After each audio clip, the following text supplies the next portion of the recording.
We're fearlessly talking about the biggest stories that matter to you the most. Breaking news, John Calipari is finalizing a 5-year deal to become the Arkansas Razorbacks' next head coach, covering college sports like no one else. The biggest guests in sports. We now welcome in Hall of Famer Jim Calhoun. Such a pride I had, I came to connect. The legend, Tim Tebow, joins us. We'll run it back. I like it. The legend, Herschel Walker.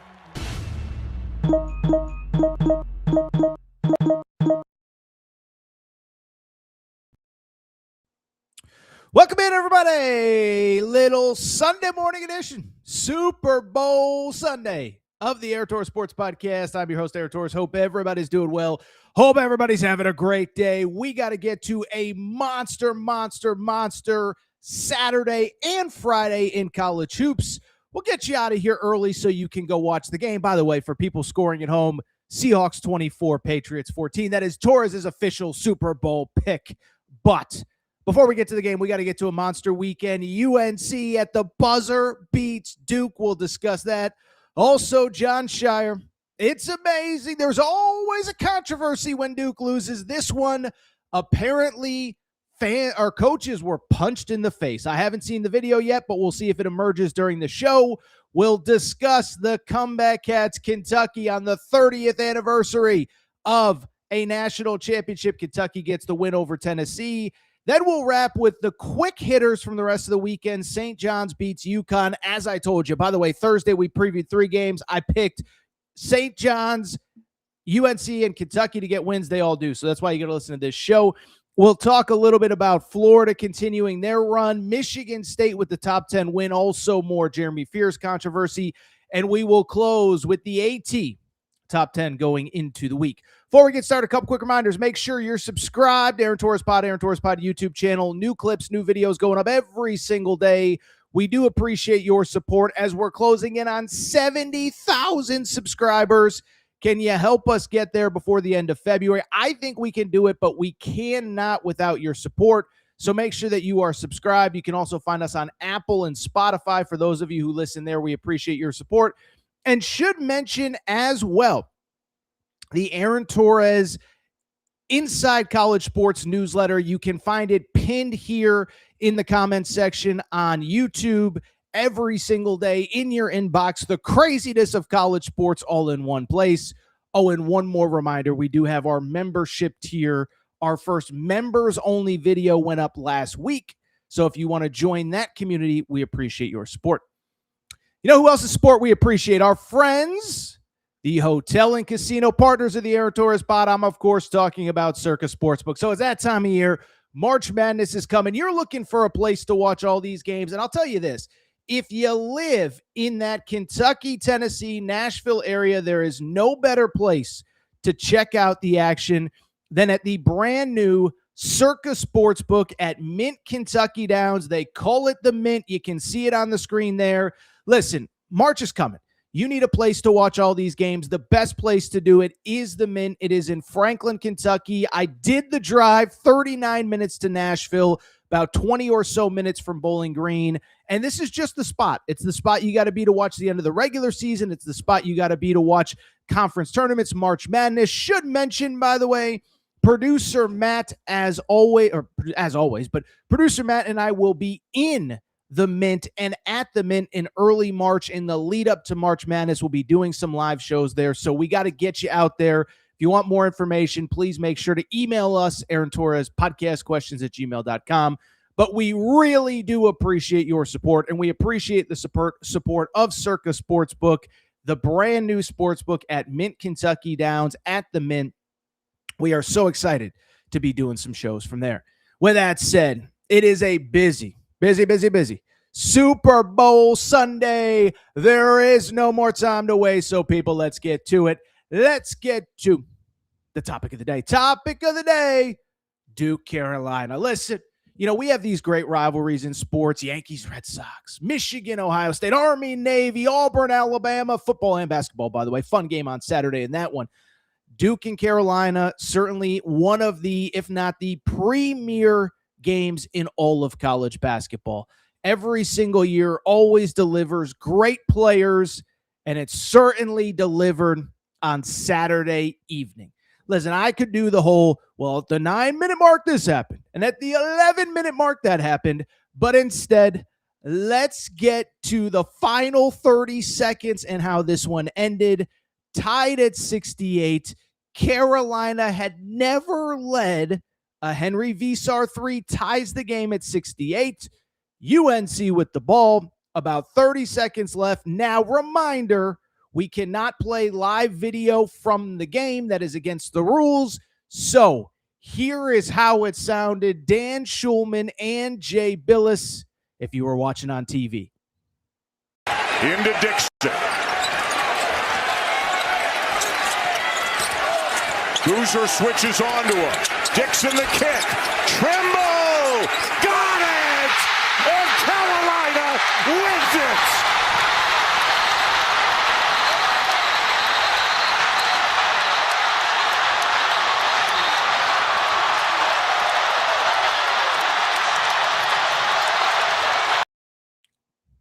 Carolina, of course, didn't technically win it at the buzzer. There was still 0.4 seconds left. We will talk about the dual court stormings in just a minute. Jon Scheyer not happy.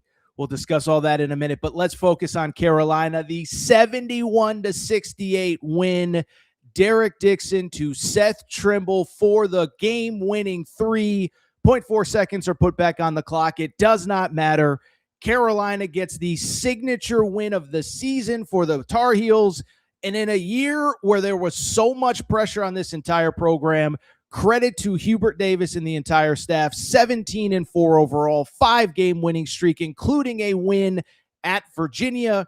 But this one was the most impressive as the first part of Duke and Carolina this season goes to Carolina. Listen, a couple thoughts on this game, big picture. First of all, listen, it was a story of two halves from two different perspectives and two different stars, really three, when you talk about the Carolina win. Listen, hate to brag, okay, but I have been on this Caleb Wilson thing for a while. Now, Caleb Wilson was not the star late. That was Seth Trimble and Henry Visar. We want to give them credit. But early on in this game, Caleb Wilson was basically the dude that carried Carolina. And listen, I'll say this, I get a lot of stuff wrong. But early on in the season, you could see in that Kansas game, you could even see in the exhibition against BYU, this dude is wired different. This dude is built different. I keep saying it. But all these freshmen, all these 5 stars, oh, I'm built different. I'm a dog. No, Caleb Wilson really is a dog. And I'll tell you this. Before the game, hate to brag, but I put out a tweet. I said, quote, my prediction for this game is pretty straightforward. This serves as a national coming out party for Caleb Wilson. He'll get his usual 20 and 10, and the conversation of why isn't he in the DeBonsa, Boozer, Peterson tier begins. Carolina fans, if you're finding me for the first time, Aaron_Torres on Twitter. Listen, Caleb Wilson, unbelievable. Okay, and again, it was a team effort. I don't want to make it only about him. But early in the game, let's call a spade a spade. Carolina was struggling to do anything offensively as Duke was getting what it wanted, especially around the rim. And it was Caleb Wilson that carried this team early. 17 first half points. He had the spins, the up and unders, that corner jumper pump fake. Like, he was absolutely unbelievable. And I'll say this. You talk about a dude, listen, we're not an NBA draft podcast, and that is the last thing on my mind at this point. But as I said, he needs to be in the conversation as best freshman in college basketball. And if you're the best freshman in college basketball, you're also in the conversation for the best player as well. Matt, you can pop up that second tweet that I sent you. Caleb Wilson in games against the big 3. Remember, this is by Jacob Reimer, by the way. Jacob, to quote Shaq, I'm not familiar with your game, but I really appreciate you sending this out because it's spot on. Caleb Wilson and UNC played BYU in an exhibition. Caleb Wilson, 22 points, 10 rebounds. BYU won the exhibition. I would argue Caleb Wilson was better. Doesn't really matter, not to diminish A.J. DeBonsa. Against Kansas and Darren Peterson, Caleb Wilson, 24 points, 7 rebounds, 4 assists, 4 steals, 9 of 11 from the field in a win. And then Saturday, game 1 against Cam Boozer, 23 points, 4 rebounds, 2 assists, 2 steals, 8 of 12 from the field. It ain't a big 3, according to Jacob Reimer. It's a big 4. And so, listen, we got to give credit to Caleb Wilson. But again, it was a team effort. And in the second half, when Duke focused on him, it was other guys who stepped up. Thought it was interesting, in that first half, right? The conversation was, what's wrong with Henry Visar? Henry Visar, the Arizona transfer. To Hubert Davis's credit, Henry Visar has evolved into a first-round pick in his own right in his 1 year, probably his only year, but remains to be seen, in his first season at Carolina, okay? Well, I bring it up because 13 second-half points, including the big one late, the three-pointer that ended up tying it. Now, listen, I know what this is going to sound like when I say it, but I also thought he played pretty good defense on Cam Boozer. I know people say Cam Boozer had 24 and 11. What are you talking about, Torres? I'm just here to say I thought Henry Visar, that size and length, did give Cam Boozer issues late. I don't want to diminish Cam Boozer. It's just the bottom line. I'm just here to tell you that I really do feel like that was a game where Henry Visar stepped up on the defensive end and then 13 second-half points on the offensive end. And then I think the other big picture is this. Listen, we talked about it like everybody else did on Friday's show. And I'm not here to say I had some amazing take that nobody else had, okay? But at the same time, what did I say? I said the backcourt is going to decide this game. Both teams have elite dudes in the front court. Cam Boozer, Pat Gongba, who fouled out in this game on Duke. Caleb Wilson and Henry Visar. It's going to be the backcourt that is the difference. Well, who was the best guard in this game? No doubt it was Seth Trimble, who had 16 points, including, again, what ultimately ended up being the game winner. Not quite at the buzzer, but pretty darn close with 0.4 seconds left. Big picture, got to say a few things. First of all, listen, I've been a pretty vocal critic of Hubert Davis. And so what I will say is this. I think there's a certain contingent of Carolina fans that wanted to see it this year. I think there is a certain contingent of Carolina fans that have defended Hubert Davis and believed that he was the guy. I got to give credit where it's due. He got the resources that he needed in the offseason. He used them in the proper way. And he is now doing everything that we talked about in the offseason that he needed to do. I kept saying in the offseason, because people would say, what does he have to do to keep the job? Like, does he have to go to a Sweet 16? Does he have to go to an Elite 8? I said, listen, he's got to have a team that looks like Carolina. He's got to have a team that competes for an ACC regular season title. I certainly don't think you have to win it by any stretch, but you can't get into the tournament. Like if you get to the Sweet 16, but you're a 10 seed that went 21 and 11 and it was kind of ugly and you take a bunch of weird losses, that's not really how this season has been. Yes, you had the tough trip out west, but guess what? Traveling across country, it happens. You'd like to do it over. By the way, Cal, if the season ended today, is an NCAA tournament team, so they weren't crippling losses. And then whatever happened on that trip, this program has clearly regrouped and clearly playing its best basketball when it needs to. They've now won 5 straight since that trip. As I mentioned, beat Virginia, beat Duke in the first game. And let's also say it. I thought Hubert Davis outcoached Jon Scheyer in this game. I thought Hubert Davis pushed the right buttons, got the right guys going, late in the game. Again, where was Henry Visar? Oh, we get Henry Visar involved. We control the paint. I know Duke fans will tell you, well, they only got 1 foul call in the second half. Yeah. Where were the egregious non-calls? I thought it was a well-refereed game, and I thought Carolina won because they were the better team, and Hubert Davis was the better coach late.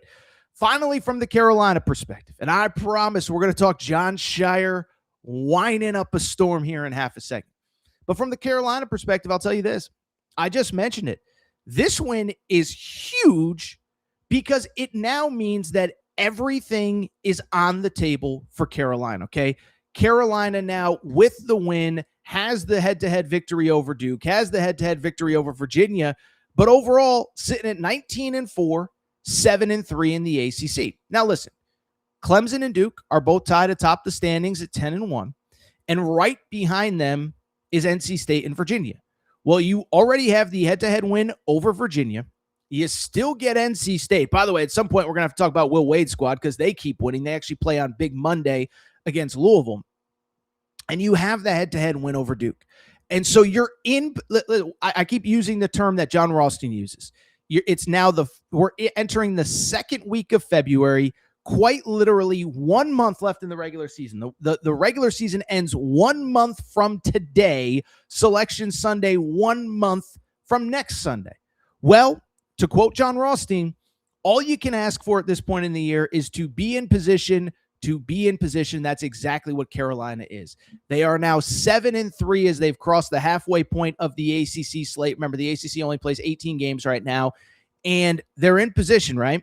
And the best part is most of their biggest games are still ahead. You get one game against NC State, it's still on the schedule. You get one game against Clemson, it's still on the schedule. By the way, my nose always itches during the show. I don't know what's going on. You get one game against Clemson, still on the schedule.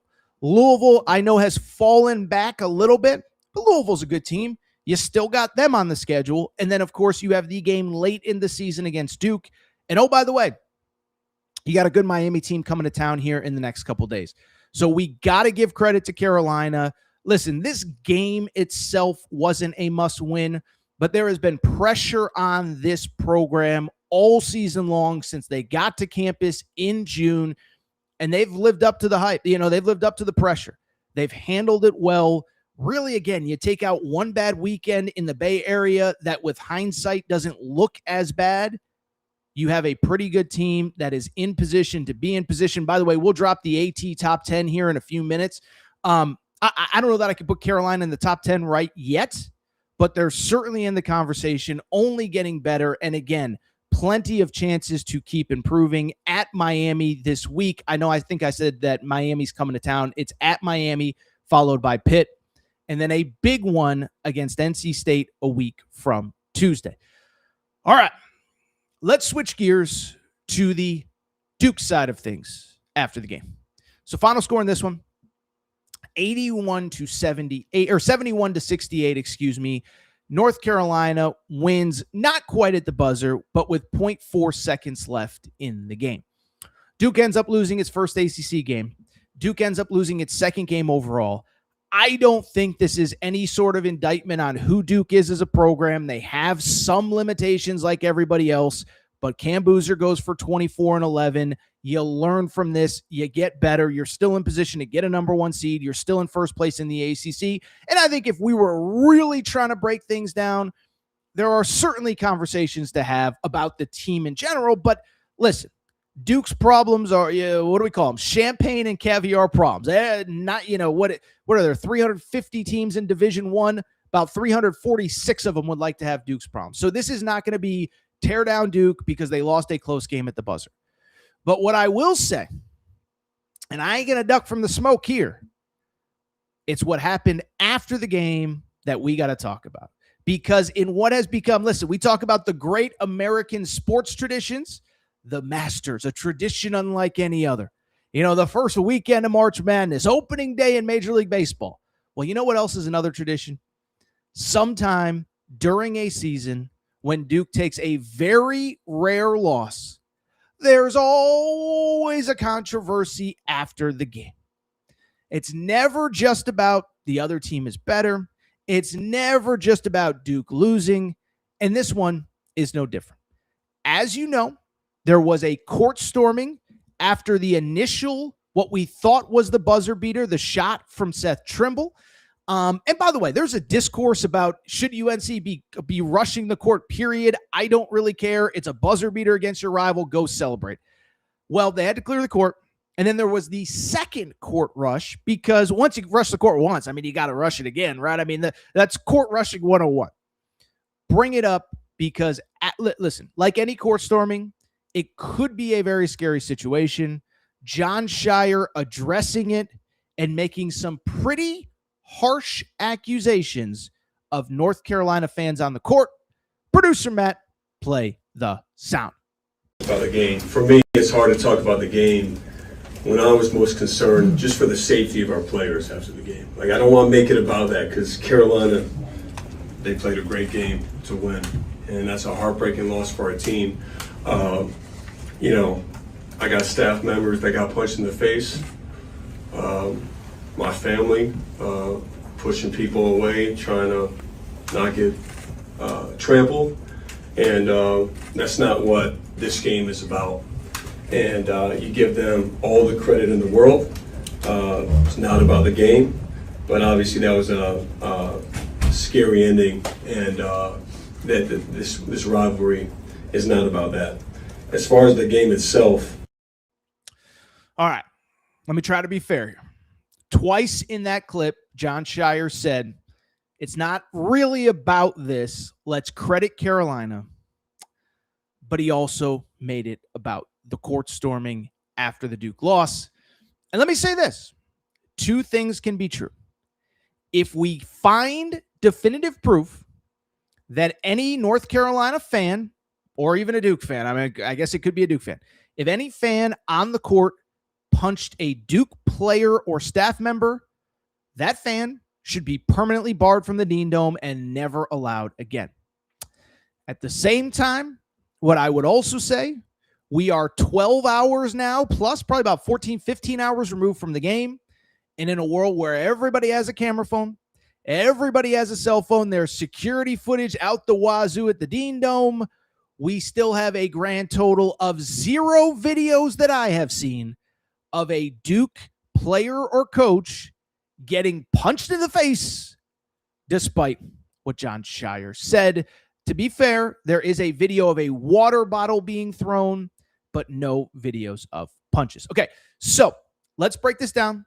Let's try to be fair. This isn't a crush Duke at every chance that we get, but let's call a spade here. One, first of all, like I said, if video surfaces of a fan punching a Duke coach or multiple Duke coaches, because Jon Scheyer said, I had coaches, plural, punched in the face, then we're going to condemn that fan to high hell. Listen, let's get one thing on the table. We are an anti-punching other people podcast. Okay, I want to put that on the record. I'm not in favor of you punching your neighbors or punching your younger brother and sister or punching a dude in the street. I'm anti-punching. Okay, if it's sanctioned by the Las Vegas, commission of whatever, and if it's in a professional boxing ring or an octagon, that's different. But I am anti-punching people. Okay. And like I said, if their video surfaces of a fan punching Jon Scheyer or punching a Duke assistant coach or punching a Duke player, that fan should be suspended. And I'll even take it a step further. The fan that threw the water bottle, if they can figure out who that is, I don't care if that fan is banned either. My stance is it's 2026. There's cameras everywhere. If you're going to be an idiot, there has to be accountability for your stupidity. Okay? So let's get all that out of the way. What I will also say is, once again, we are a full 12 to 14 hours removed from the game. We still have 0 video of any Duke fan or any Duke assistant coach or player getting punched. And again, if it happens, I will change my conversation. But as of right now, we have not seen that video. And what I will also say is what I said on social media.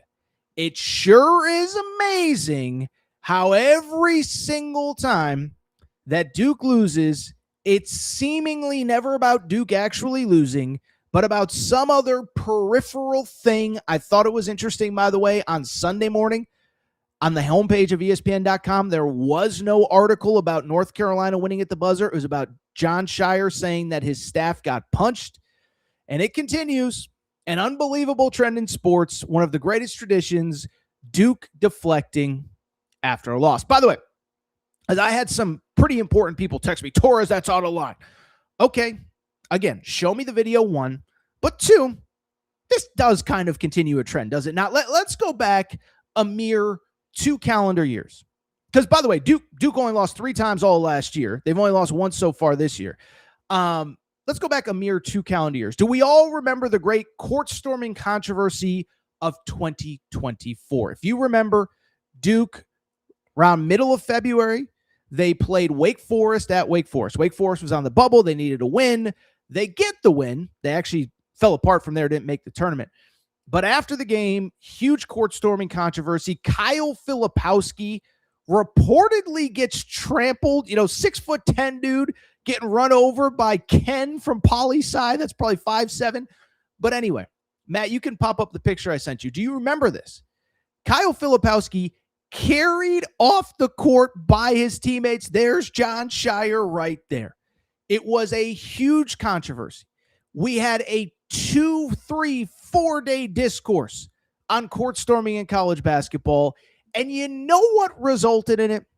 Kyle Filipowski, who we thought was going to have a leg amputated in that moment, missed a grand total of 0 games and played the next game for Duke.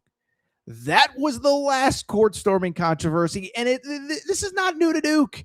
By the way, does anyone remember, this is one of the great lost Duke whine sessions in college basketball history, okay?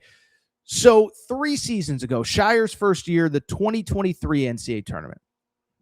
Good season, they get hot late, they play well, blah, blah, blah. They play Tennessee in the second round of the tournament. Now, listen, we've all watched Tennessee. I think Tennessee's actually become more of like an offensive type team the last couple of years. Nate Ament, Dalton Knecht, Chaz Lanier, whatever. Well, I bring it up because it was really the peak of like Tennessee just winning physical, tough, mean games in basketball. They played Duke in the round of 32, bullied Duke, beat Duke. After the game, nobody was giving Tennessee credit. Tennessee fans, I know you remember. Do you remember what, listen, let me say this. I actually have grown to re-like Jay Bilas. I used to really like Jay Bilas. Then I thought there was about a 2, 3, 4 year stretch where he just whined about everything. I kind of questioned, does this guy even like basketball? Does he like college basketball? I think he's gotten better, okay? Same time, after Tennessee beat Duke in the round of 32, because remember, the round of 32 is on Saturday, Sunday, so you got 3 or 4 days between games. March Madness takes center stage. It became this huge national discourse of, is Tennessee too tough? It's not really basketball. As a matter of fact, Matt, you could pop up that headline that I sent you from that moment in time with Duke and Tennessee. This was a real headline after Tennessee beat Duke in the round of 32 in 2023. ESPN's Jay Bilas can't understand why Tennessee Duke was officiated like a hockey game. As if that was the first time in the history of basketball that a game had been, that one team was more physical than the other and the refereeing was whatever. So again, this is a trend. By the way, fun historical fact about Torres, I was in the arena in 2016 for the Dillon Brooks game. For people who don't remember the Dillon Brooks game, now this was a million years ago at this point, but Oregon's the number 1 seed out west. They're playing in Anaheim, the Pond in Anaheim. Buddy Hield and Oklahoma wins the early game. They're going to the Elite Eight to face Oregon. Oregon beats Duke. Dillon Brooks is doing Dillon Brooks things. He's hitting big shots. He's posing. He's mean mugging. And it was crazy because after the game, we just think we have this Oregon-Oklahoma, game to go to the Elite Eight. I was in the building. There was never a moment where you thought anything other than we're talking about the Oregon win. And then you go on social media and you start to see this discourse. Coach K meets with Dillon Brooks in the handshake line. Dillon, don't act like that. You're better than that. This isn't what the sport is about. The only thing I regret is that Dillon Brooks was like, yes, Coach K. I'm so sorry, Coach K. Like Dillon Brooks be Dillon Brooks. But this is just the example of what we are talking about.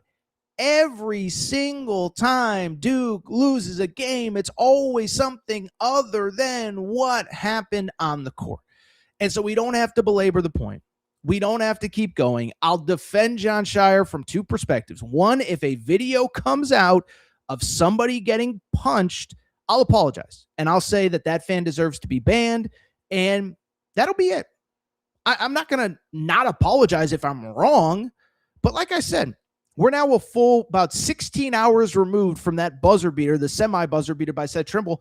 I have seen no videos. By the way, maybe not a surprise to some of you, but I have been punched in the face before. It sucks, I'll be honest. But guess what also happens? You usually get a pretty big bruise if you get punched in the face by the next day. I would think if somebody at Duke got punched in the face, maybe a video would get released, maybe a picture would get released. Haven't seen it yet. So I'm just saying, we're not here accusing anyone of anything. If video surfaces, I will gladly apologize. I will eat my crow. Maybe I'll punch myself in the face just to prove a point. But you don't want that on the court. You don't. And by the way, I think there's a bigger picture conversation about court stormings. Is there a way for us to do these without putting people in harm's way? I'm not saying every Carolina fan was perfect. As I said, if they can find the dude or young lady who threw the water bottle, I have no problem with them being removed from games permanently because in 2026, you can't do that. But right now, Jon Scheyer's exact quote was, a couple of my coaches got punched in the face. That's what he said. It's hard to talk about the game when I was most concerned about the safety of our players. I don't want to make it about that, but I got staff members, plural, that got punched in the face. So, we'll see what happens, but it is amazing how every time Duke loses, there's always a story to take away from Duke losing. All right, so what we're going to do, take a quick break, come back. When we do, get some of your questions and comments. I have not seen the chat yet, but I'm sure people have takes on Duke and North Carolina as well. We'll come back. We'll talk about that. And then we'll talk about Kentucky, the comeback Cats celebrating the 30th anniversary of the 96 national championship team. That St. John's, speaking of the 30th anniversary team, St. John's and Rick Pitino get the win on Friday. Jeremy Fears doing Jeremy Fears things. Quick break. Be right back. All right, we're going to get back to the show in a minute, but before we do, you know what we got to do. We got to thank our friends. We got to thank our partners. We got to go ahead and thank Cauley Puffs and CauleyPuffs.com. Yeah, you see the logo on the back of the screen right here. Okay, so I've told you all about Cauley Puffs, but family-owned company, not far from where I live. Joey, a huge sports fan, and one day he was sitting on the couch and he said, you know what? I need a snack that is both healthy but delicious, something my kids are going to love, something my family's going to love, something I'm going to love. And so he came up with Cauley Puffs. This is the new age health food snack. You don't need to go to the grocery aisle and buy all that crap, the Doritos, the Fritos. No, my friends, you need Cauley Puffs. Baked, not fried, avocado oil, no grease, healthy ingredients. But here's the best part. They taste freaking delicious. Actually, there's another best part. In addition to tasting delicious, in addition to being healthy, they are also taking care of listeners of the Aaron Torres pod. Okay, so check this out. All you got to do is go to CauleyPuffs.com. That's CauleyPuffs.com. CauleyPuffs.com. And you can get 15% off any purchase with the promo code Torres. That's Torres, Torres. It's that simple. 15% off any purchase. 1 bag to try them out. 100 bags to cater a party. Doesn't really matter. Promo code Torres. CauleyPuffs.com gets you 15% off. Cauley Puffs also available on Amazon. You obviously can't get the promo code there, but CauleyPuffs.com, CauleyPuffs.com, promo code Torres gets you 15% off any purchase. Thank you to our friends at Cauley Puffs. All right, everybody. I am back. Good to be back. So let's get to some questions and comments. Matter of fact, before we get to the Duke questions, let's do questions and comments. Then, Matt, don't let me forget to shout out SeatGeek, because I know everybody in this chat needs some tickets. We'll get to SeatGeek in a minute, but if there's any Duke questions or comments that are worth asking or talking about, let's discuss them quick. Stay Vigilant says, John, whiny as hell. Remember 2024 Duke fans throwing crap at players. This is a great point. I had actually forgotten, because I remember talking about this at the time. 2024, that was the Filipowski year. A few weeks after the court storming controversy that everybody got freaked out about, Carolina plays Duke at home. Filipowski trips somebody, by the way, and then fans throw stuff on the court, and nobody wanted to talk about it. Isn't that amazing? Listen, like I said, and I'll be consistent with this. If there's video of fans punching Duke players, punching assistant coaches, even the person who threw the bottle at them, listen, you can't throw stuff on the court in this. You just can't. We know that. But let's also not act like Duke has never done anything like this either. Great call by Stay Vigilant. I do remember that 2024 season. That absolutely 100% happened. Next comment or question from the chat. Darren in Australia. AT calling it like he sees it. Jon Scheyer is a lion wimp. My buddy Mark Zanetto, who covers UConn for Big East Energy, that podcast network, said, I'm going to start calling him John Liar, not Jon Scheyer, because I don't believe a thing that he said after that game. Shout out, Darren. Snake Oil Shyster says, Scheyer the liar. Listen, it sticks and it rings. And again, there's enough camera phones in the world. If somebody got punched, let's see the video. And by the way, as someone who has been punched in the face, it's, I was in college. It was many years ago. It's not fun. And usually there is a mark the next day. And if there is, Duke should release the pictures and say this is unacceptable behavior, because it is unacceptable behavior. But again, what do the kids say? Pictures or it didn't happen. Scheyer the liar, says Snake Oil Shyster. Anything else? Boozer at 24. This is a great point by Tom. Because here's the thing, Tom. So I didn't want to criticize Boozer, because if I do, then it's, oh, Torres, you're just a Duke hater and blah, blah, blah, blah, blah, and this and that and whatever. And so I bring it up.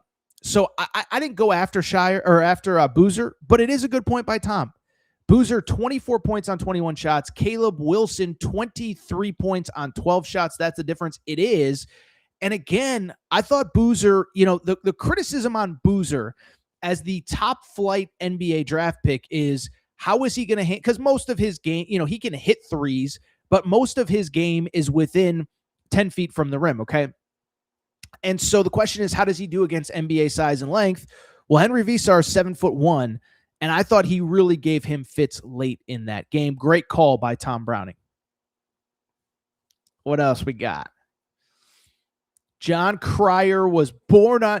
Jack Harrington pulling the Jim Harbaugh. Remember Jim Harbaugh famously said about Ryan Day after he beat him for the first time? He says, some guys were born on third base and think they hit a triple.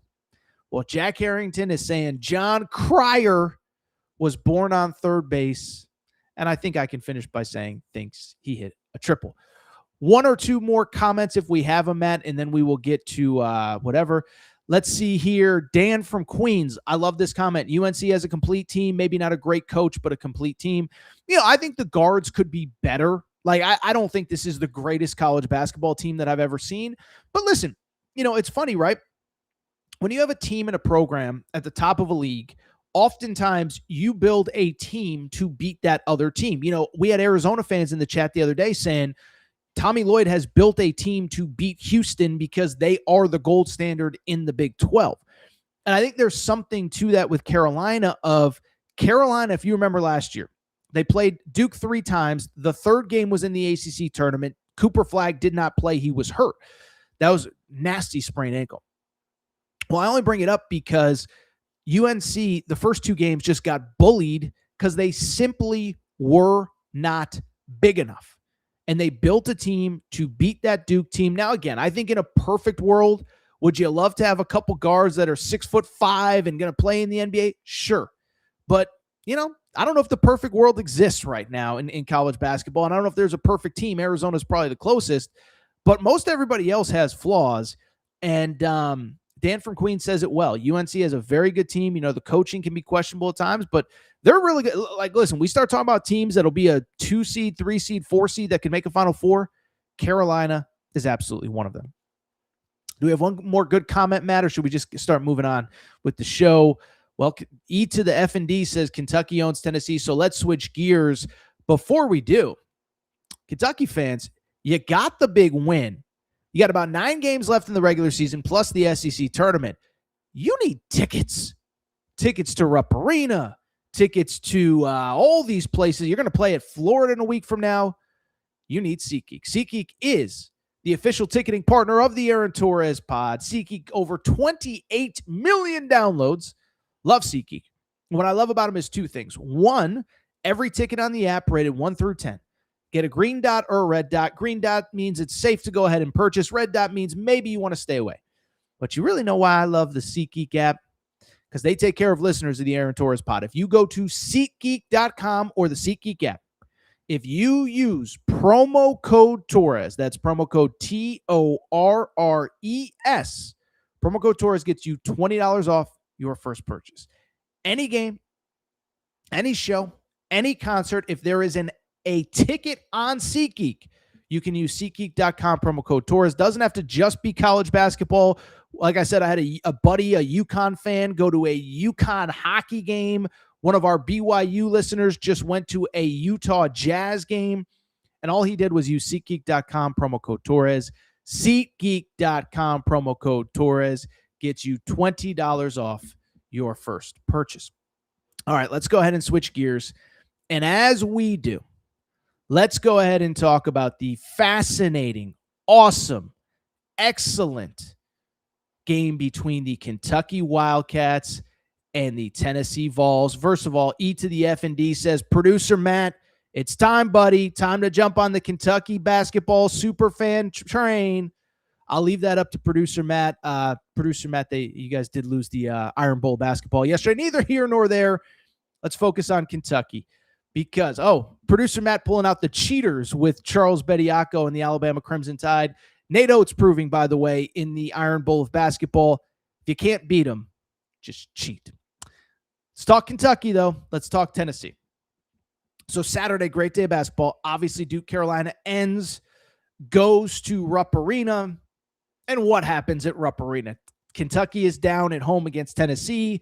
Nate Ament is going off.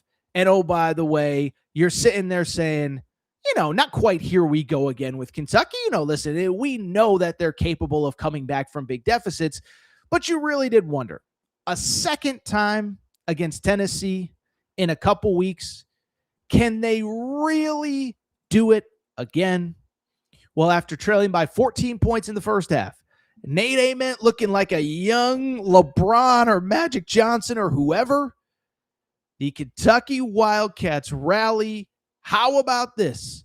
41 points in the second half. They beat Tennessee. A big Colin Chandler three with about 32 or so seconds to go gives the Wildcats the lead, and Kentucky gets the victory over Tennessee. First of all, before we get into the game, really cool scene. I mentioned it a minute ago, but they were celebrating the 30th anniversary of the 1996 national championship team. I'll tell you this quick side story. First year that I really remember watching college basketball was 96. UConn had a great team with Ray Allen. UMass, coached by who had a great team with Marcus Camby. But that year was about the 96 Kentucky Wildcats, 10 deep, full court press. Everybody could shoot threes, a team that in many ways was ahead of their time and stands the test of time of one of the great college basketball teams, if not probably the greatest college basketball team that I've personally ever seen. Well, Mark Pope obviously was a captain on that team. What made Saturday cool was not only the comeback, but that so many of Mark Pope's former teammates were there with him. We did pull a couple pictures from social media. The first one was on the court. My buddy Cam Mills, I love Cam Mills. I might have to get Cam Mills on the show. You can see Cam Mills, Derek Anderson hugging Mark Pope. I mean, come on, man. Listen, whatever you think of Mark Pope and is he the guy? That kind of brings a tear to your eye. You and the boys, you could picture that picture could have been taken in Cabo in 97 or at Rupp Arena in 2026. Just an incredible moment. Listen, I don't want to speak for Cameron Mills, but I know him very well. Cameron Mills loves Mark Pope with every bone in his body. I'll tell you a quick side story. We had Mark Pope on the pod when he was the BYU head coach in 2020. This was before we were on YouTube. Cameron Mills was the one who facilitated it. Cameron Mills was the one that was like, Torres or Coach Pope, you got to get my buddy Torres. You got to get with my buddy Torres. You're going to love him. So I was happy about that. By the way, Matt, you can pop up the other picture. Pope's former teammates joining him at the podium after the game to take questions. Unbelievable moment. Unbelievable celebration. Let's call it what it was. Unbelievable win for the Wildcats. Listen, I keep saying it, and I said it with the Carolina Duke game. I could go through, hey, at the 11-minute mark, this happened. At the 10-minute mark, that happened. What I would say about this game is a couple things. One, first of all, I know it sounds crazy. I think you can argue this is the most impressive win of this run. Kentucky has now won 9 of 10. By the way, for anybody who's going to say, Torres, you're gassing up Kentucky, because I got that. After they beat Oklahoma, I put out some tweet or whatever. Oh, you're gassing up Kentucky. Well, guess what? It's now February 8th. Yes, Kentucky started 0-2 in SEC play. But in the last calendar month, Kentucky has now won 9 of 10, is 9-1 in the last calendar month. That's what usually happens when you win 9 of 10. They won at Arkansas, and they swept Tennessee. The loss was bad. I was critical in that moment when they lost to Vandy. But listen, this to me might be the most impressive one because, look, you knew the Arkansas game was going to be emotional. The first Tennessee game, Kentucky comes in struggling. Yes, you did it on the road, but you could see where Tennessee's up at the half. Kentucky's not very good. Maybe they let their foot off the gas a little bit. This is one where, listen, I know Rick Barnes said it's not not a rivalry. What's the right word I'm thinking of? Like Rick Barnes said before the game, like this isn't a revenge game. I think that was the term that he used, but it kind of was. When you lose to a border rival in the fashion that they did, you want revenge. You're up at the half. And if you don't think Rick Barnes at the half was saying, hey guys, you know what happened last time, let's make sure it doesn't happen again. And then it does happen again. What else can you say other than that it's as impressive of a win as you can have as the Kentucky Wildcats? And I think the one thing that's clear now, E to the F and D mentioned this in the chat, is like, who loses their starting point guard, their best low post player, and one of their elite wings and does this? One, nobody does it. But two, what I do think has happened is because of the injuries, now everybody kind of knows their role, right? We talked about this, and Carl Ravitch and Jimmy Dykes talked about this during the game of like, listen, if you are Denzel Aberdeen, you didn't come to Kentucky to necessarily be the starting point guard, but that's kind of what you got to be right now. That's just the reality. It's just how it is, whether you wanted it or not, whether it was the plan or not. This is reality. Otega Oweh, we've talked about it. Another 20-point game for Otega Oweh, but it's because at the beginning of the year, he had never been the go-to guy his entire career. He played AAU basketball a million years ago with Jalen Duren, Derek Lively, who are now in the NBA. He goes to Oklahoma. I remember talking to Porter Mosier when he committed, and he's like, yeah, we think he's a good two-way player, great defender. It was never he's a 20-point-a-game scorer. So he had to adjust to being the go-to guy, and he's doing it now really well, and he's playing like the SEC Player of the Year. Colin Chandler started the year as a point guard. He's clearly not a point guard. But in the role that he's asked to play, can he do it? Absolutely. Brandon Garrison gives good minutes off the bench. Malachi Moreno is who he is. And so I do think the injuries, listen, you obviously want your team at full strength, but I think it is crystallized roles for this team. And so you look at this team, and what I mentioned a second ago, people say, oh, Torres, you're gassing them up. Well, guess what? I'm actually not. They've won 9 of 10, and as we talked about on the last show, with Texas A&M and Florida playing on Saturday night, you knew that whoever won this game was going to be a half a game back in the SEC standings of the winner of Florida and Texas A&M. And so I just bring it up to say that if you're telling me I'm gaslighting because of Kentucky, they've won 9 of 10 and they're a half game out of first place in the SEC. And guess what? They play at Florida a week from Saturday. So they're literally one win away from being tied for first place in the SEC. With, by the way, in theory, if they were to beat Florida, which isn't going to be easy because Florida is clearly playing great, but if they were to win that game, you are now tied atop the SEC standings with Florida. You clearly haven't played A&M yet, but you've beaten Tennessee twice. You would own the tiebreaker against Arkansas, which also has 3 losses in SEC play. Like, you beat Florida, you're tied atop the standings and probably the favorite going forward in the SEC. So we're not overhyping them. We're not gassing them up. And lastly, let me say this. Let me give credit to one man more than anyone else, Mark freaking Pope, okay? So with Mark Pope, by the way, Torres on UK, if you're on Twitter, Torres on UK for all your late-breaking Kentucky news. But let me take a half a second, and Matt, this will be your 2-minute clip. Let me take half a second and give credit to Mark Pope. Listen, what was the famous quote at his opening press conference? I understand the assignment, right? Listen, being the Kentucky basketball coach is the most high-pressure job in college basketball, and I believe it's one of the most high-pressure jobs in all of college sports and in sports in general. I always say Kentucky is the only college basketball program that's covered like a college football program.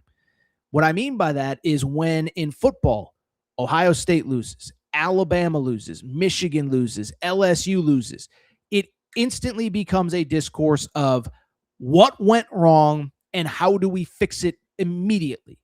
Kentucky is the only basketball program that's really covered like that in college basketball, and that is a credit to the passion of the fans. But Mark Pope understood the assignment. He understood that when he struggled, there would be a huge microscope on him and everything he was doing would be questioned. And we all, and I include myself, questioned him when things were not going well. The roster construction, the cost of the roster. Why can't more guys shoot threes? What about this guy? What about that guy? Can he put together a roster? Can he recruit the right guys? Is he the right man for the job? And listen, all these guys say all the right things, but Mark Pope, whether he heard it externally or not, you could see on his face that he knew that his dream job was slipping through his fingertips, and the players were certainly seeing what everybody said, and I include myself, about the team and the program on social media. And so for him to literally turn this thing around, the whole program was headed for the Titanic, or headed for the iceberg. It was the Titanic. And right before they get to the iceberg, he spins it around, saves the season. And now you're talking about a team that can win the SEC title? Like, unbelievable. And so I don't know what the ceiling is of this team.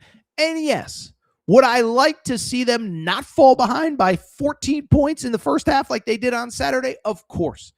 But listen, it was really ugly after that 0-2 start.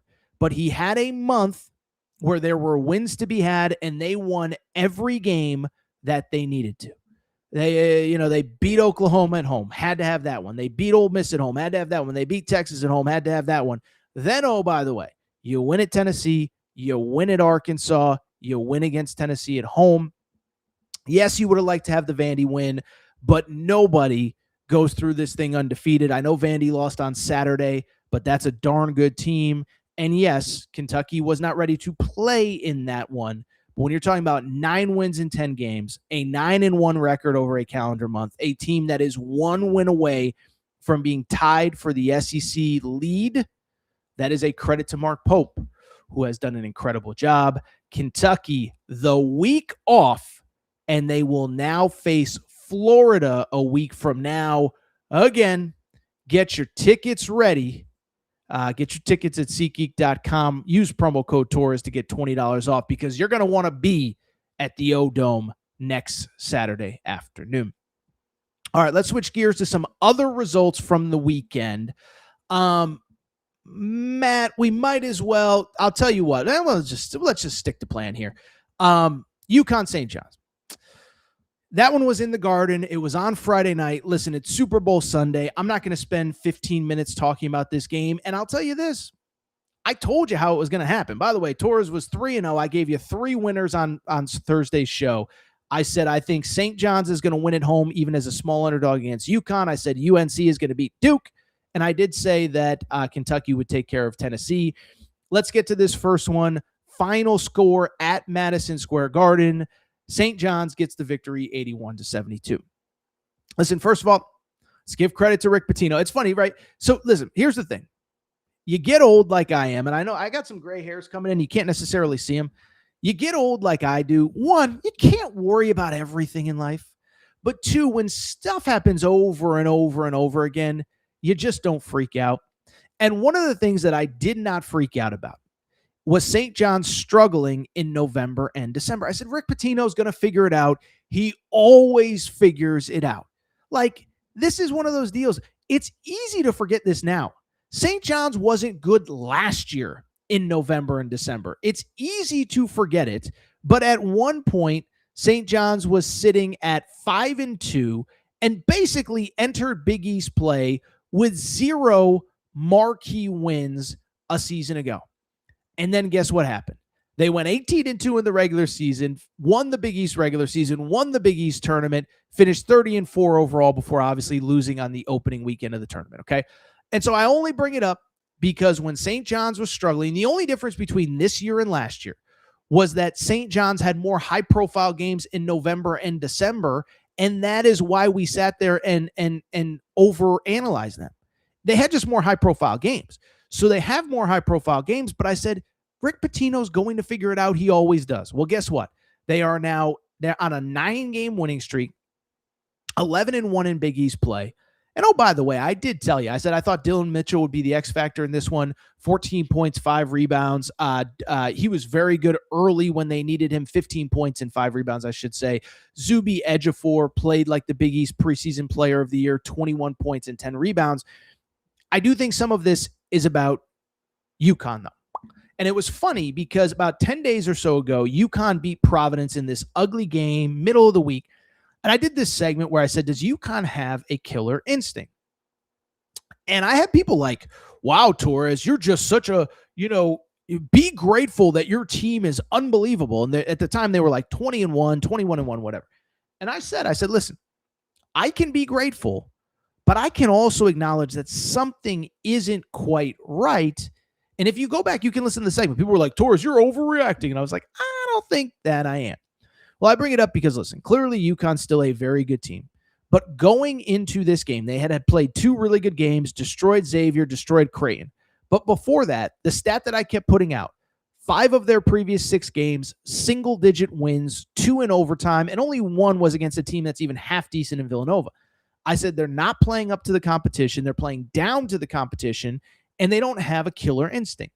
And so this game doesn't prove that they don't have a killer instinct and the season's over and whatever.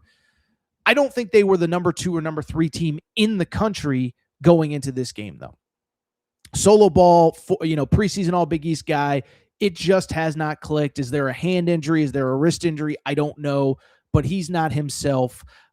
Alex Caravan, played well in this one, but he's been kind of up and down. Terrace Reed has been kind of up and down. I'll give credit. Braylon Mullins, the freshman, was one of the few guys that really showed up ready to play in this game. He played very well overall with 11 points, 3 3-pointers made. And Silas Demery, 18 points, 7 rebounds, 5 assists. Dan Hurley did say this after the Xavier game. He is playing like one of the best guards in college basketball. And I still believe that he is. What'll be interesting with UConn, we talked about this, is a couple things. One, because the Big East is so bad, there's just not a lot of good opportunities for wins. And so what becomes interesting about UConn is you clearly want that number 1 seed, especially in the East. I believe the regional is in Philly this year, so it'd be like a Washington, D.C. to Philly type situation. That's what you want if you're UConn. There isn't much margin for error from here because the Big East is so bad. And this is what I've said about UConn. Why is it a big deal that they're struggling to beat Providence and Butler and whoever? It's that if you lose one of those games, you might lose that number 1 seed. Now, I haven't looked at all the bracketologies. I'm sure a new one will come out on Monday.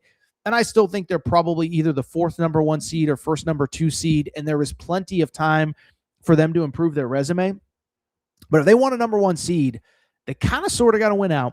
They certainly got to beat St. John's when they return to Hartford here in a couple weeks. February 25th is the date of that game. They got to beat Villanova. And listen, there's worse things than being a 2 seed, but when you are at one point the number 2 team in the country for several weeks in a row, you want that number 1 seed in the East. So we'll see what happens. We'll see what becomes of this. But disappointing night for UConn. And, full big picture, I kind of am worried about them. Just as far as the national titles contender is concerned, we'll talk about them, by the way, to wrap the show in our AT Top 10. Let's keep it going. Just really quickly, a couple other results. Michigan State beats Illinois. Top 10 matchup in overtime. Final score in this one, 85-82. A Kurtang 3 with like 2-3 seconds left. Or not, it was a little bit more than that, but gives Michigan State the lead. Jake Davis gets fouled. He hits 2 free throws to force overtime. Michigan State gets the win. Listen, let me say this. Positives and negatives about Michigan State. Jeremy Fears, 26 points, 15 rebounds. Just a preposterous stat line from Jeremy Fears. The issue, if you listen to Thursday's show, it's got a little Grayson Allen in him. Got a technical against Minnesota, multiple questionable plays, and that came off of a Michigan game where Dusty May outright accused him of being dirty. So you have that. Then in this game, there was a play where Jeremy Fears very much looked like he nearly tripped an Illinois player. I believe they went to the monitor. It's a bang play. I don't think you can call it a trip unless it's blatant.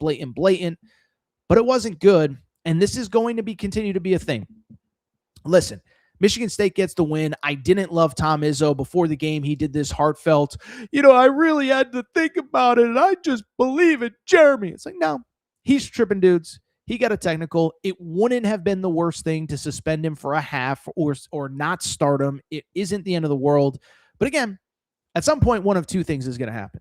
He's either going to hurt somebody. Well, one of three things. He's either going to stop and grow up. If he doesn't, he's either going to hurt somebody or he's going to try to trip the wrong dude. And to quote Jon Scheyer, he's going to get punched in the face. Okay, so be careful if you're Jeremy Fears, whatever. Last result that I think is really worth noting, Florida beats A&M pretty handily. It wasn't close. Todd Golden is becoming a great quote, by the way. Basically said after the game, yeah, that wasn't even really that close. Final score in this one, a lot to a little. As you can see, Florida outscores A&M 48-24 in the paint. This was a game, 86-67 was the final, by the way. It was a game where A&M started like 1 of 24 from the field, and it was just never really close to begin with. Listen, I think Florida's the best team in the SEC. I can't quite get them into the AT top 10, spoiler alert, but I just bring it up because they're playing as well as anybody in frankly, maybe in college basketball. Tommy Hawk's playing like an All-American. Condon and Chinyelu are playing unbelievably well, and the guards are playing well enough. Listen, are the guards ever going to be what they had last year with Clayton, Will Richard, and also Elijah Martin? They're not going to be. But listen, if Boogie Flan can be a defensive player and a distributor, that's all they really need from him. They don't need him to be a 20-point-a-night scorer. But listen, he did what he had to do in this game.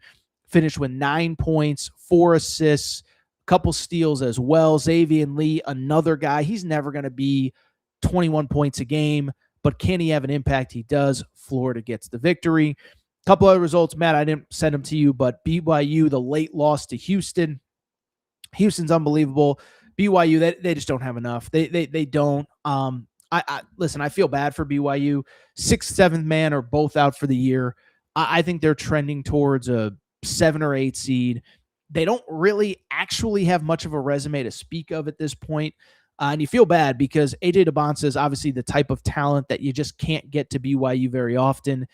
And I just don't think they're going to be able to reach their potential that we were all hoping for. All right, so what we're going to do, we're going to take one more break. When we come back, this has become a little bit of a Sunday tradition. We're going to drop our new AT top 10. The AP poll comes out on Monday. But you don't got to wait for the AP poll. The AT top 10.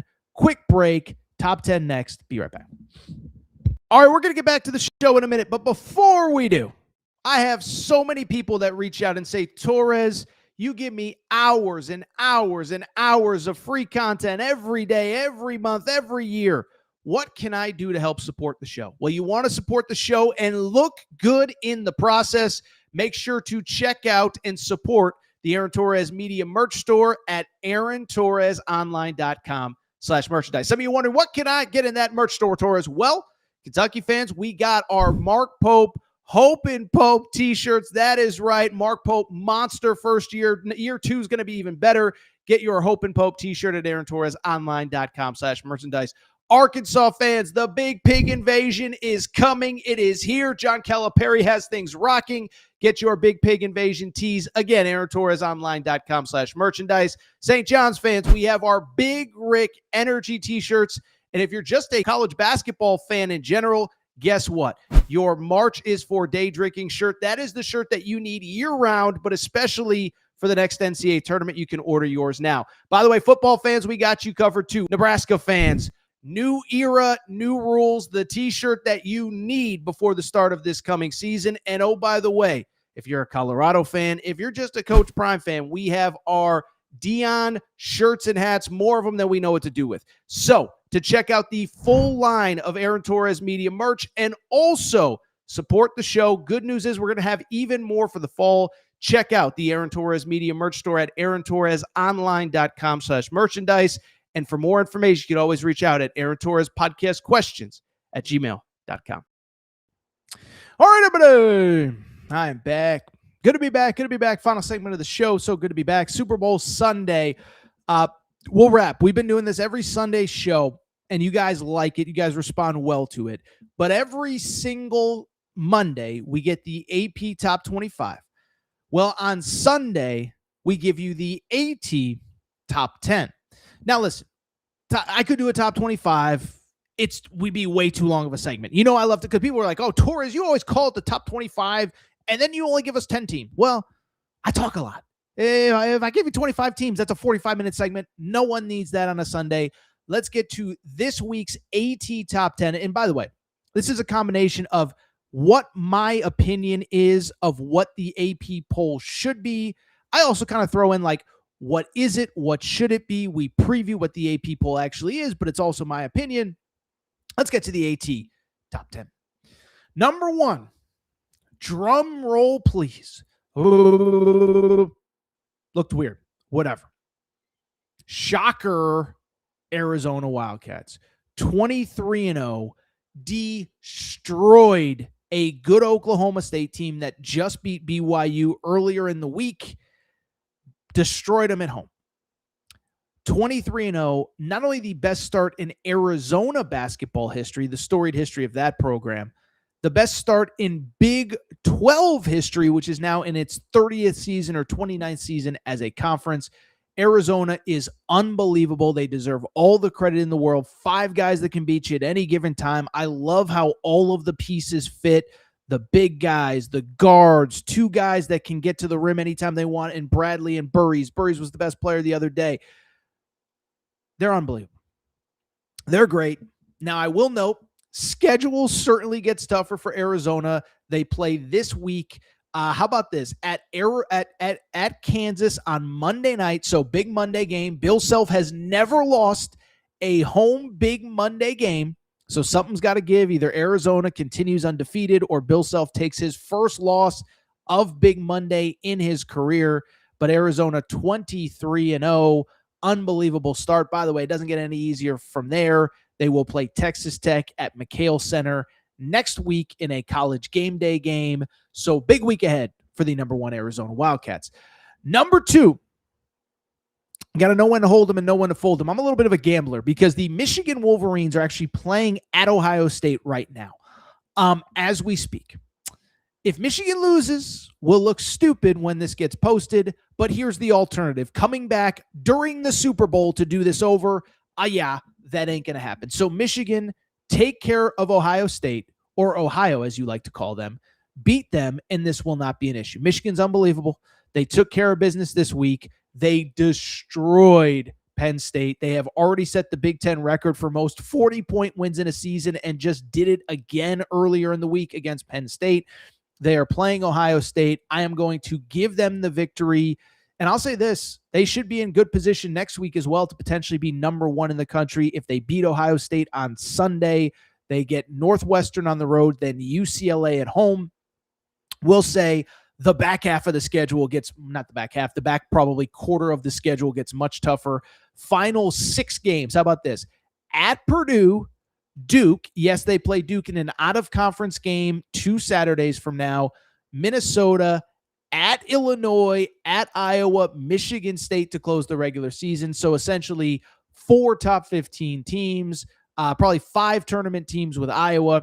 It's going to get much tougher, but they should, if they beat Ohio State, be able to go 2-0 this coming week when they play at Northwestern and UCLA at home.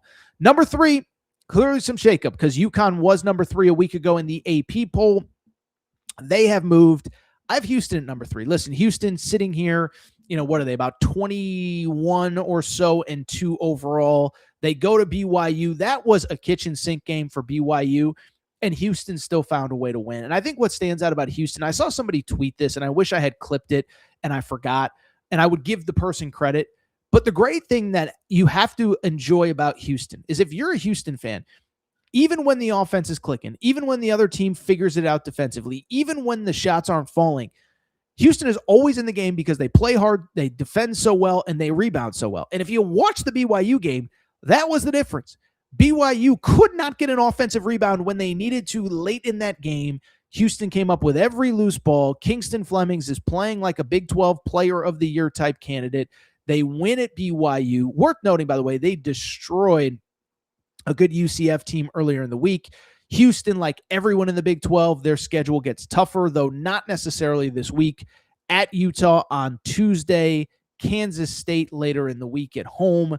Those are two of the worst teams in the Big 12. Now, obviously, with playing playing at Utah in a few days, it means it's going to be an extended stay in Utah, but I'd be stunned if they lose either of those games.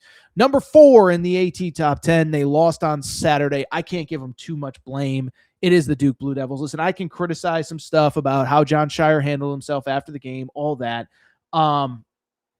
What I can say, though, is this, is that if you look at Duke, that was a game on the road against your biggest rival in which you literally never trailed until the final second of the game. Carolina never had a lead. One more defensive stop, one more loose ball. Seth Trimble misses that, you go to overtime. And by the way, I didn't see any egregiously poor refereeing, but it is worth noting. One foul called against Carolina in the second half. So I'm not going to punish Duke because they lost a second game this year. I still have Duke at number 4. Like I did say with Duke, though, the schedule does get much more interesting and tougher from here. I said it a second ago. They still have a game against Michigan on a neutral court, which will be an unbelievable game 2 Saturdays from now. They still have Clemson a week from Saturday on Valentine's Day. They still have Virginia at home. They still play at NC State, and they do close with North Carolina again. So the toughest games on the ACC schedule are still there, but I have Duke at number 4. Number 5, the UConn Huskies. Again, another team. I can't listen. Their 2 losses are Arizona when they were out 2 starters and at St. John's. I cannot criticize UConn too much. And I would add this. The wins that they have in the out-of-conference keep getting better. Illinois. I know Illinois lost. Still a really good team.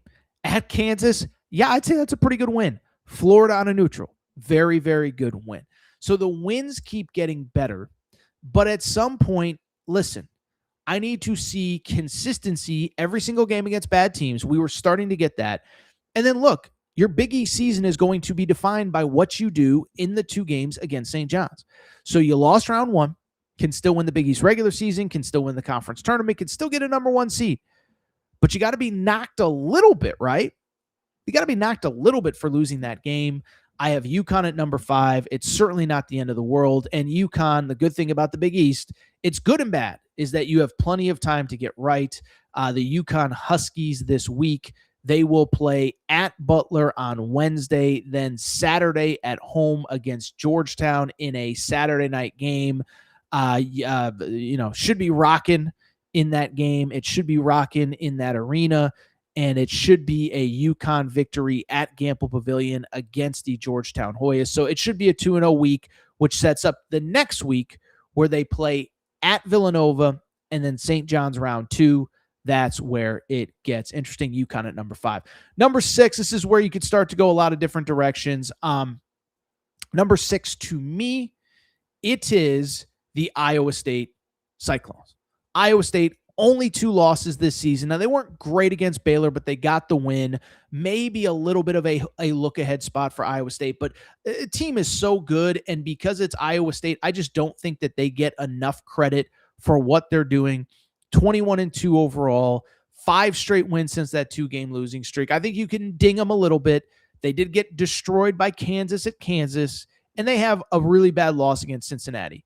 The counter to that is that they are 21-2 in a loaded Big 12, and we'll see what happens from there. Like Iowa State, like everybody in the Big 12, schedule gets tougher. They host Kansas on Saturday. They do play at TCU, which could be a little bit of a trap game, but how about this for a 3-game stretch after you play TCU this week? Kansas at home, Houston at home, at BYU, and they still have Arizona late in the year. So, yeah, we'll learn a lot about Iowa State, but credit to them, 21-2 overall. Speaking of the Big 12, I just mentioned that this is a team that actually beat Iowa State. It is the Kansas Jayhawks, 7 straight wins. They weren't great against Utah, but what Bill Self's doing is unbelievable. Like I've said, 2 different teams, one with Darren Peterson, one without. Now, it is worth noting, and I'm going to stand on this hill. I'm going to die on this hill. Darren Peterson, the last 2 games, has played his most minutes of the season, coming directly after the weird cramping issue against BYU, in which he made no attempt to come back in that game. I will die on my grave saying that his family heard it, that his agency heard it. Shout out to the fan who tweeted at me that was sitting behind the bench. That fan might have saved the whole season, because there was a fan that was sitting behind the bench that said it was the weirdest thing ever. The agent came and talked to the associate AD, talked to the trainers, talked to whatever, and then DP played 2 or 3 minutes in the second half. Only bring it up because since then he has played a season high against Texas Tech, then played a season high against Utah. And I'll tell you what, you have Darren Peterson with Melvin Council, with Bryson Tiller. Having Kansas at number 7 might be too low. By the way, they get number 1 Arizona at home on Saturday. Or on Monday, excuse me. I don't know why I said Saturday. Number 1 Arizona at home. As I said, Bill Self has never lost a home Big Monday game. We will see what happens there. I also believe, I could be mistaken, this is the first time the number 1 team in the country has played at Fall Allen under Bill Self. Now, he's been number 1 in the country plenty of times, but I believe this is the first time that the number 1 country has ever played against Kansas at Kansas. We'll have plenty of coverage of that on Tuesday's show. Let's rip through the last 3 because this show's going long as it always does. Number 8, the Illinois Fighting Illini. I know they lost at Michigan State, but they had won 11 straight games before then. They crushed Northwestern earlier in the week. And let's not forget, 2 weeks ago, so not this past week, but 2 weeks ago, multiple top 10 wins at Purdue, at Nebraska. I'm not going to criticize them or ding them because they lost on the road to Michigan State in overtime in a game that they easily could have won. Really good team, title contender. Keaton Wagler finally wasn't great, but he was still really good. Illinois, very good team. They get the win. They get the loss. They're still at number 8. Number 9, Nebraska Cornhuskers. Nebraska, listen, back-to-back losses to top 10 teams. As we discussed, they lost at Michigan and then to Illinois at home. They are still 20-2 overall and bounced back nicely with a win against Rutgers. Nebraska still a very good team. Listen, are they great? Well, that remains to be seen, but they're beating the teams they've supposed to. They split with Illinois. They beat Michigan State, so they must be pretty darn good. Interesting week ahead. Purdue comes to Pinnacle Bank on Tuesday night. Purdue, by the way, barely survived against last place Oregon, so that is certainly a story to monitor. Finally, number 10, Michigan State. I could have gone different directions here. I could have gone North Carolina, but Michigan State beat North Carolina earlier in the year. Could have gone Florida, but they have 6 losses, so I went with Michigan State. I know they lost 2 in a row coming into Saturday. I know they lost to an unranked Michigan, or an unranked, who did they lose to? An unranked Minnesota team the other day. But at some point, we have to acknowledge, what are they, 18-3? The loss to Minnesota is bad, but good team. Jeremy Fears, when he's not tripping people and kicking people, is actually a pretty good player. Again, I could have gone Carolina here. I could have gone whoever here, but Texas Tech has lost 2 straight coming into their Sunday game. Carolina, it was hard for me to justify putting them in the top 10. Michigan State at number 10. That's your AT top 10. Number 1, the Arizona Wildcats. Number 2, the Michigan Wolverines. Number 3, the Houston Cougars. Number 4, the Duke Blue Devils. Number 5, the UConn Huskies. Number 6, the Iowa State Cyclones. Number 7, the Kansas Jayhawks. Number 8, the Illinois Fighting Illini. Number 9, Nebraska. Number 10, Michigan State Michigan State Spartans. Big mistake there. By the way, Gonzaga falls out after that collapse against Portland the other day. And like I said, I think North Carolina, Florida, those type teams were right on the cut line. Interesting week ahead. All right, speaking of interesting week, it's an interesting Sunday because it is Super Bowl Sunday. So I'm going to go ahead and get out of here. If you are not subscribed to the Aaron Torres pod, please make sure to do so. Real quick, Matt, anything in the chat that really stands out before we get out of here? We don't have to do a ton if there's anything. Torres, keeping it real. That's all we can ask. Thank you, E to the F and D. How about this for some no context? Torres, thank you for your commentary on these games. Always appreciate it. I got to get to this one. Matt, save that one for a second. No context. I have no idea where this came from. I'm more than willing to slut it up for Kentucky. So there you go. Happy Super Bowl Sunday.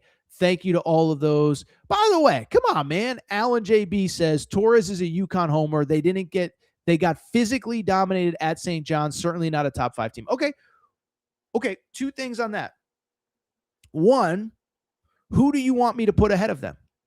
A Kansas team that they lost, that they beat at Kansas? Is that who you want me to put ahead of UConn? Do you want me to put an Illinois team that lost to UConn at Madison Square Garden? Certainly not Nebraska. Certainly not Michigan State, who, by the way, UConn beat in an exhibition. We don't count exhibitions, whatever. Who am I supposed to put ahead of them? Iowa State, who has a loss at a terrible Cincinnati team? Who do you want? Who do you want? Alan, I need answers, buddy. Who do you want? All right, I'm going to get out of here, Matt. Any other good ones before we roll? I'm going to roll here soon. Love from the CDG airport in Paris. We are big in Paris the last few weeks. I think this was the same guy who was watching us from Paris. I hope you had a great trip to Paris, by the way. Yeah, I hope you had a great trip to Paris. I was at Paris once many years ago. Beautiful city.